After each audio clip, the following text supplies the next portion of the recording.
how to sound better on your guitar. There's 42 ways that you can improve how you sound on guitar. Number 0 is don't play with your dog right there. But number 1 would be tune your guitar. So I'm slightly out of tune, but it makes a massive difference.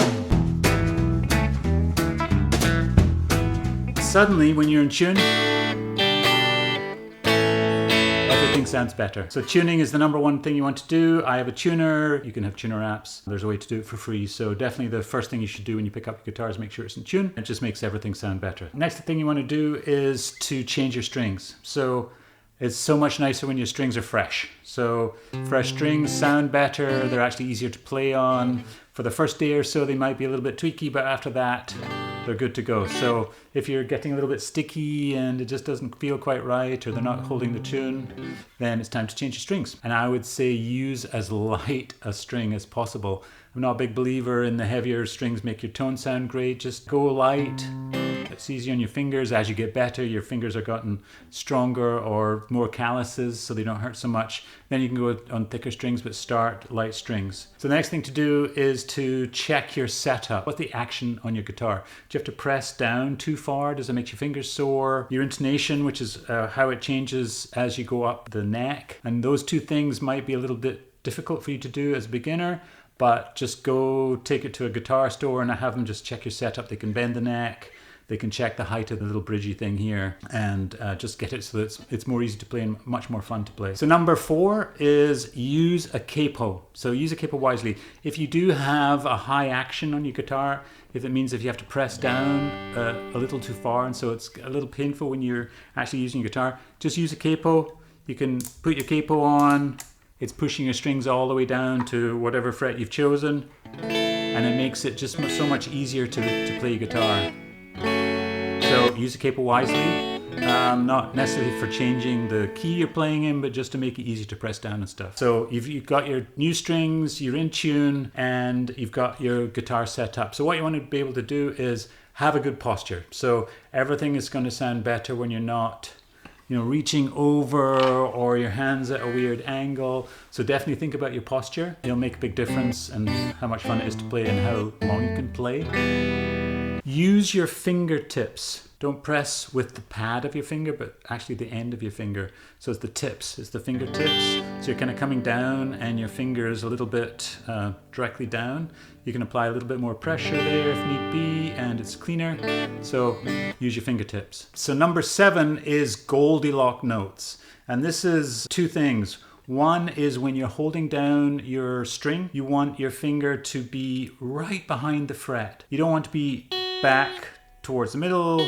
You can be in the middle, but you want to be really, for the easiest pressing down, you want right there. So that's zone 1, right behind the fret. So if I'm fretting up here, behind is that way and in front is that way. So if you're on it, you're a little too far. If you're up here, you're into the next one, but just behind it, so you use the littlest pressure. So that's number 1. And then the next part of the Goldilocks note is how hard you press. So you don't want to press super hard because your fingers are going to get sore. You can kind of see my knuckles are getting a little bit white. It's a little bit painful.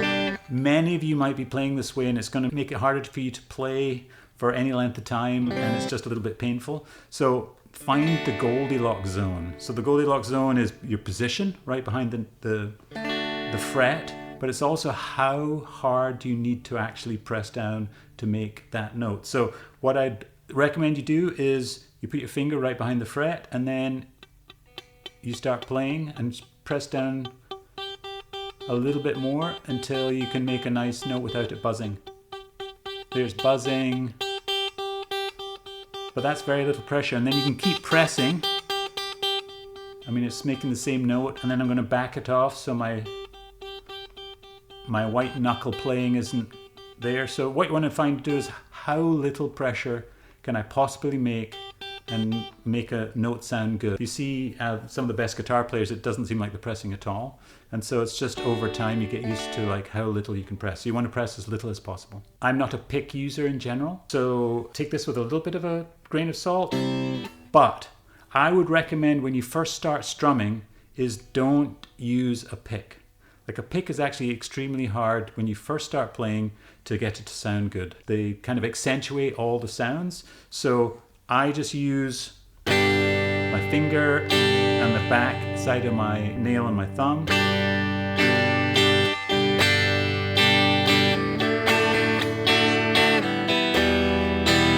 And I can do all the strumming I want. You could even use the pad of your thumb. Just do something that feels comfortable when you first start so you don't have to hold a pick and worry about all of that. So start your strumming with your hand and just your fingers. The right hand, you really want to have it as relaxed as possible. You don't want it stiff at all, so just keep that relaxed as possible.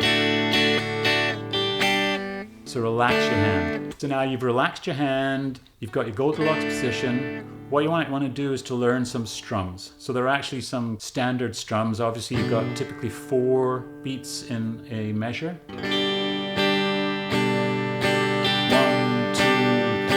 4. So there's a strum which is 1, 2, 3, and 4, and 1, 2, 3, and 4, and 1. So start learning just one strum that you can get under your fingers. The classic campfire is down, down, up, down, up. So I'm actually missing one of the down strums. Learn that strum. Because having a strum under your fingers sounds good. Another really important part when you're starting is there's a tendency you want to play like all your heroes and play really fast. And it's really hard to sound good when you're playing fast. As a recommendation, just play slow.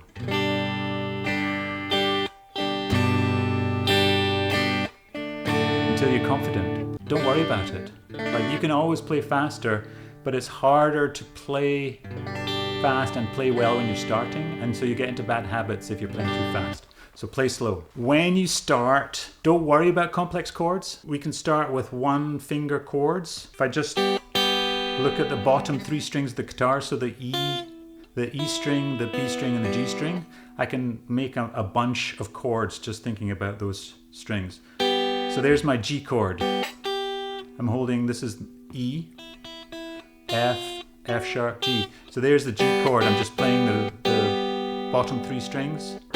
G, C, E minor.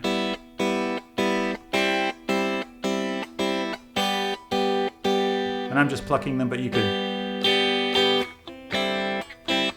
The hardest part about this is making sure you're not hitting the upper strings. You don't need to hit all strings to play a chord. When you're first starting, it feels like there's 100 different chords. So there's only 5 major chords which are open and 2 minor chords.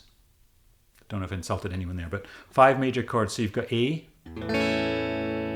you've got C, you've got D, you've got E, and then you've got G.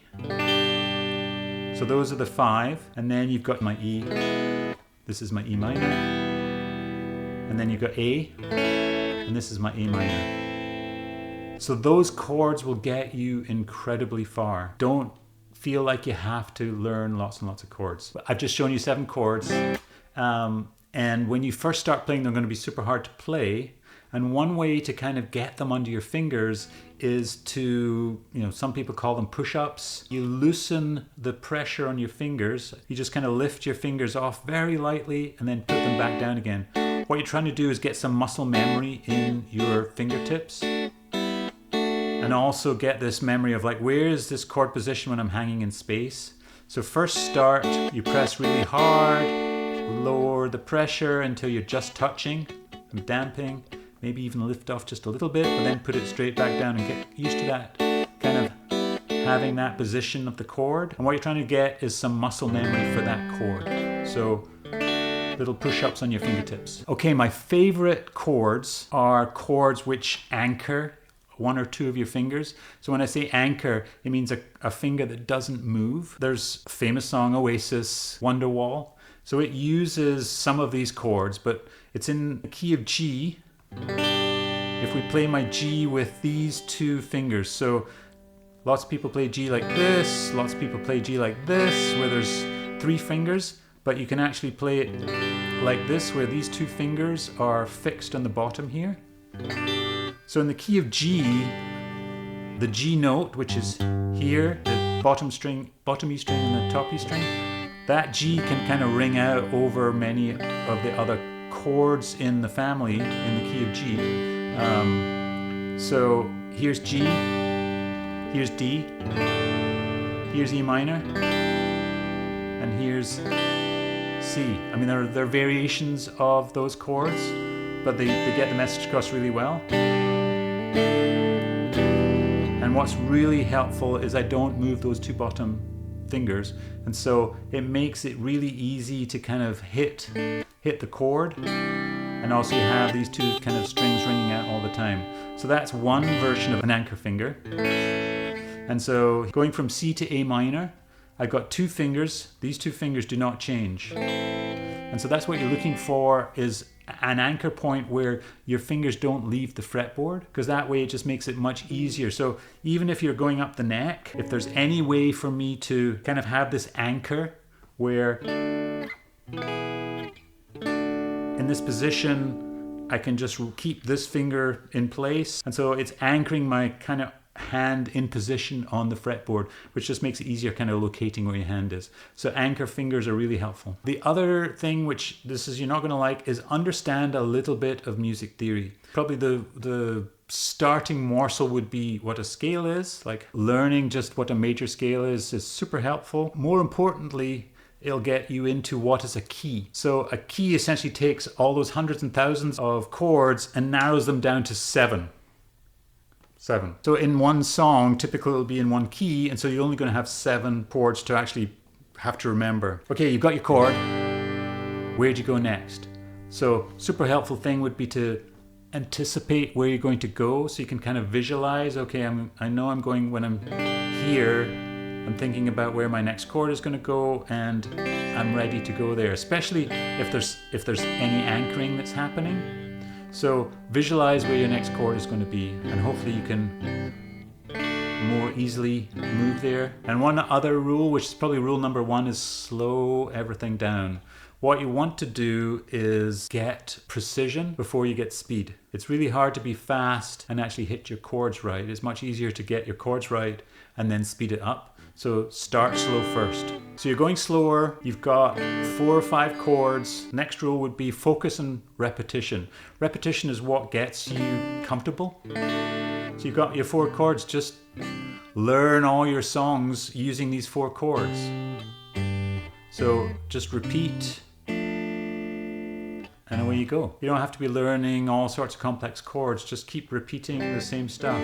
I just said repetition is your friend, but make sure it's fun. I'm a big believer in making sure that learning is fun. Unless you're the guy from Whiplash, music should be like a high point in your life. And so whatever you do, try and make it fun. If you're not having fun, then figure out why. Because when you're not having fun, then you will not play.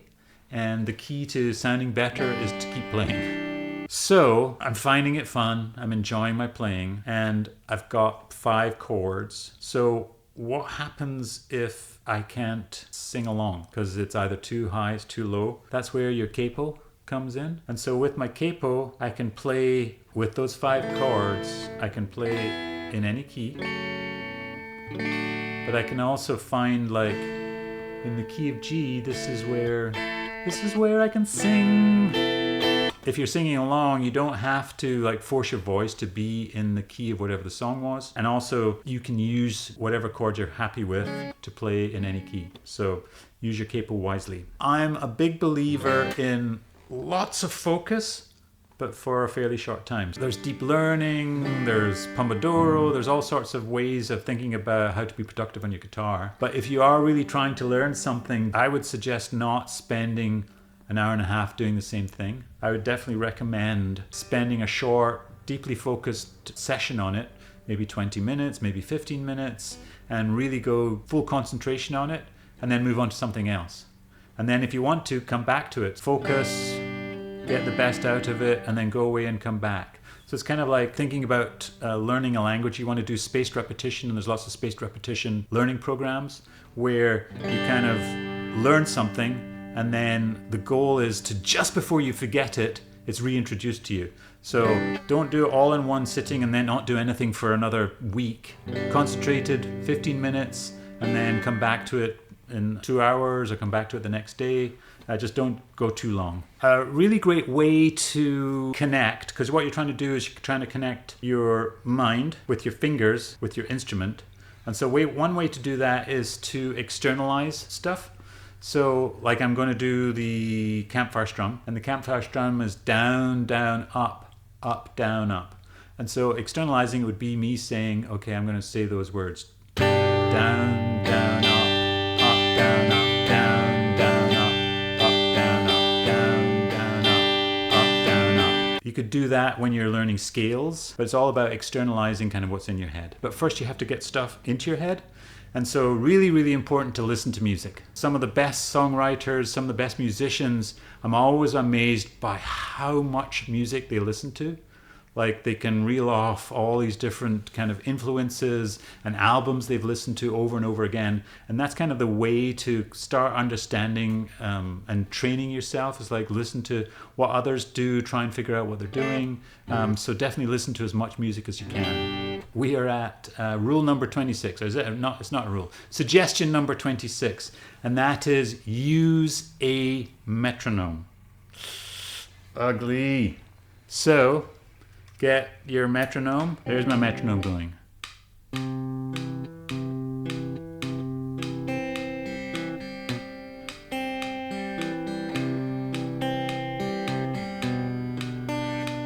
The idea is timing is a huge part of music, and most people get timing wrong, and the way to get better at it is to use a metronome. Use a metronome. And the next rule is metronomes suck. Use a drum machine. And so a drum machine kind of does a lot of what a metronome does, but also it makes it so much more fun. So you could have whatever beat you might want. It's going to keep the time, but it's also kind of going to keep you in the measure and knowing where the one is, which you'll often lose with a metronome.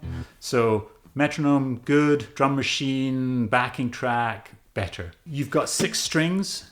You're often shown chords which use all 6 strings. For years I thought you had to play all 6 strings always, and that is definitely not the case.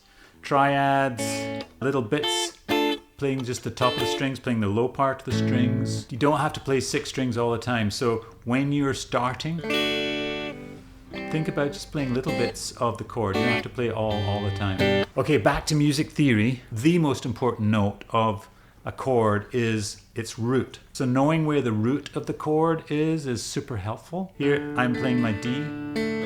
So the first note I'm playing is the root, and it happens to be an open note. So I actually don't have to fret my fingers. So I've got an extra beat before I have to put my fingers down. Play your root first, or at least know where your root is on your notes.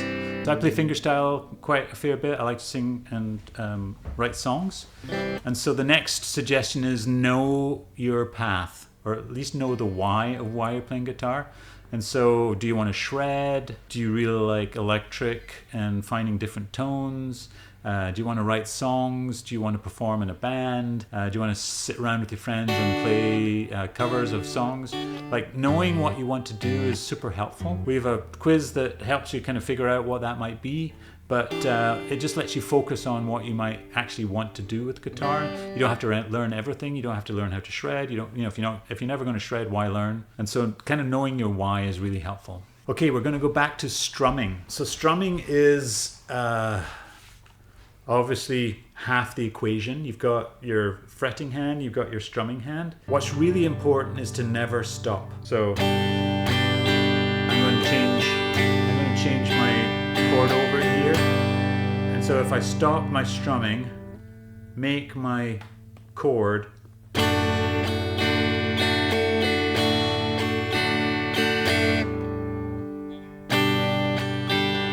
I'm obviously exaggerating there, but it's incredibly disruptive when you break your rhythm. So I'm going to do strumming. I'm not going to break my rhythm, but I'm going to break the chord. So the point is here, it doesn't really matter so much whether the chord is being pressed at the right time.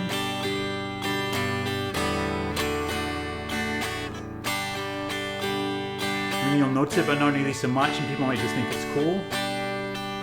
So don't stop. Your strumming hand should be this kind of driving engine of your music. And if you're changing, and especially as you want to add interesting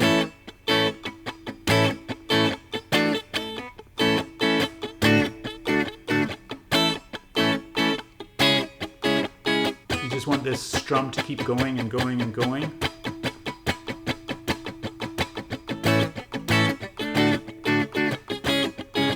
Get into the habit of keeping your strum going no matter what.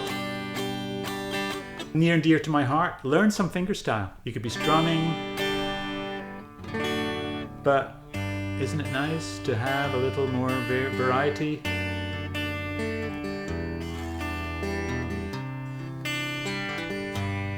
And if you have some fingerstyle in there, you can mix it up. You can be doing fingerstyle.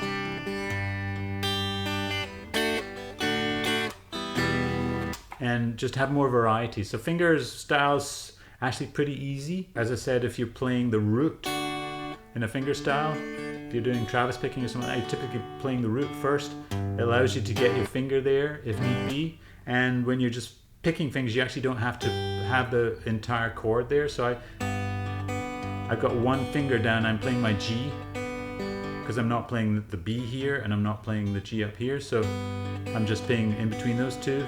So fingerstyle is really fun. Definitely recommend people add it to the repertoire. And one of the most important techniques for sounding better on your guitar is muting. So there's a bunch of different ways to mute. So I'm going to play a C here. And this top E string is actually part of the chord, but it's kind of a low E. So if you just rest your finger against it, you won't play it. And so that's like muting with your left hand. A good example of that would be this G. So G calls for a G, B, and a D. And so in this chord, here's my B, and there's a B down the bottom here. So this is the correct way to finger a G, but I have a B down here, the open B string, and so I don't really need to do this, and sometimes they kind of get in the way of each other. So you can just, this finger on the top here is pressing my E string into the G, but it's also touching the A string, and so I don't hear that ringing out. And so muting is really helpful here. If you're playing an F, you could play this chord here. So an F would typically be barred, but you could just play it like this, and as long as this pinky is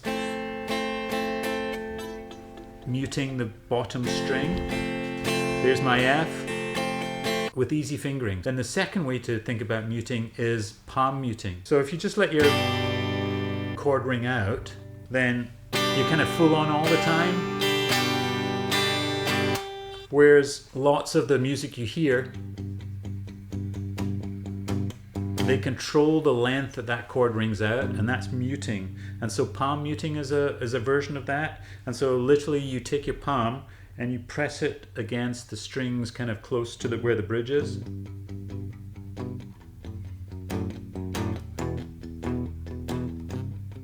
So just a very different strum. It goes, if you think about how I'm going to strum this, all the strings are ringing out all the time, boring. But if I, very different feel, very easy to do. You suddenly sound like you know what you're doing. So definitely bring muting into your repertoire, super helpful. The next one I want to say is embellish. So this, what I call the magic chords, G, D, E minor, and C, they're actually embellishments. They're bringing in extra notes from the G major scale, and so you're embellishing your chords. Here's my G, here's my actual C, here's my E minor, here's my D. And so this is actually a D sus4.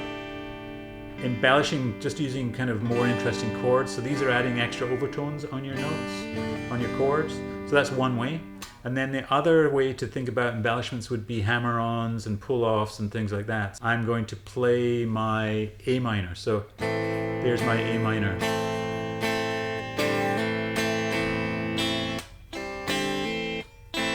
So So there I'm embellishing in two ways actually. So I'm hammering on, but I'm also I'm kind of striking the strings, and so I'm getting I'm getting two different effects there. But it's essentially, rather than just strumming,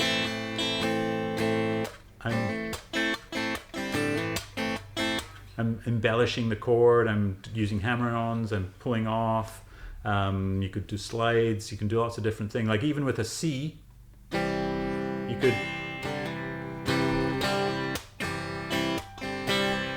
could just add a little hammer-on and it sounds different, or hammer-on on the bottom.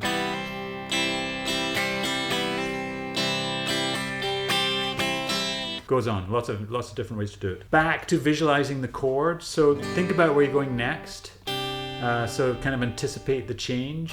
So here I'm going to go from D. I can put my pinky down before I'm done with the chord, because that's part of the G. So I can actually kind of anticipate where I'm going. And there's a number of chords you can do that with, but just a different flavor of how you're playing. You can take that kind of anticipating the change, and you can actually change your chord before you need to. So again, keep your rhythm going and ignore the dog. Keep your rhythm going.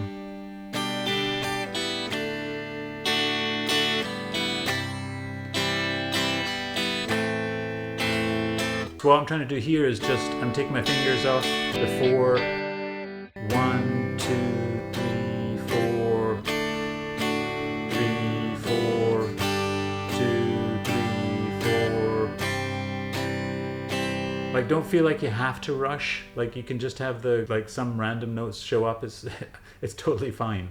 But you want to keep your rhythm going. The other thing, all of this is like, train your ear. See where the note chords are going. Again, it's listening to lots of music, but training your ear will help you as you play. So there's kind of two things about when you're practicing, and what you want to know is, like, what are you practicing? Are you practicing for speed, like you're trying to get as fast as possible? Or are you trying to get your chords ringing out as nicely and with this little buzz and kind of bad stuff happening? So just be aware of, are you practicing for speed or are you practicing for precision? Get towards the end, and I've got kind of three ways of different thinking about your guitar. So guitar is one of those instruments which covers a lot of ground.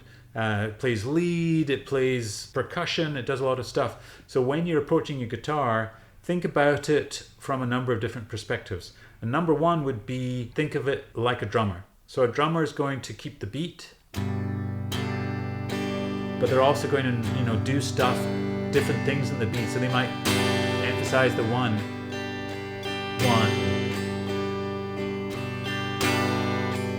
So don't always do the same strum. Emphasize different strums. You might be thinking about the backbeat.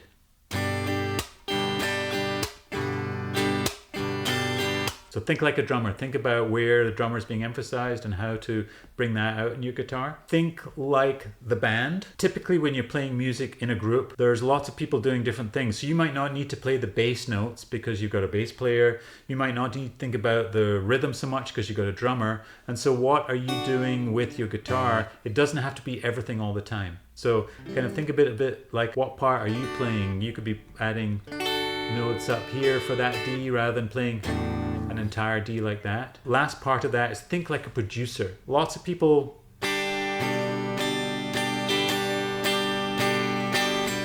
no difference in their playing. Is it the middle of the song? Is it the start of the song? Is the singer singing? Is the, are we doing the intro? And so thinking a little bit like a producer, like, okay, how might the song start? How do I get more interest?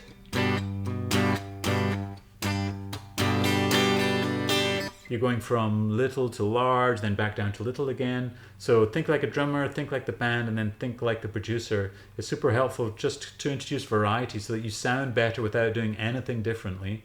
And also think about the fact that you would have silences. So you don't have to be, I'm going to go 1, 2, 3, 4, 1, 2, 3, 4, 1, 2,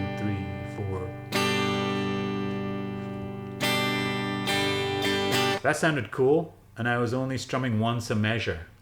And so you don't have to be strumming all the time and kind of worrying about getting all the strokes in. 42 kind of different suggestions for how to sound better in your guitar. Like and subscribe and click this video to play more.